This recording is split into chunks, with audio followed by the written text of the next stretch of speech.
Welcome. If you've ever wondered how to find your WhatsApp number using the WhatsApp app on your PC, especially after the latest update, you're in the right place. Today, I'll guide you step by step through this simple process so you can quickly check your WhatsApp number right from your computer. No phone needed. Let's get started. First, open the WhatsApp app on your PC. Make sure you're logged into your account. Once the app is open, look at the bottom left corner of your screen. You'll see a gear icon there. This is the Settings button. Go ahead and click on it. After clicking the gear icon, a new menu will pop up. From this menu, select the option labeled Profile.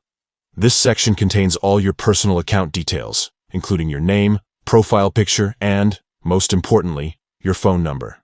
Now, in the Profile section, look for the mobile area. Here, you'll find your WhatsApp number clearly displayed. This is the number linked to your WhatsApp account, and it's what your contacts use to reach you on the app. That's it. With just a few clicks, you can easily view your WhatsApp number on your PC, thanks to the new update. No more searching through your phone or guessing which number you used. Everything is right there in your profile under the mobile section.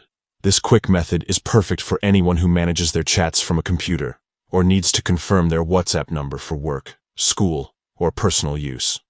Plus, staying familiar with these updates helps you get the most out of WhatsApp's features. If you found this guide helpful, don't forget to share it with friends who might need a little tech help. For more tips and easy tutorials like this, make sure to subscribe and stay tuned for our next video. Thanks for watching, and see you next time.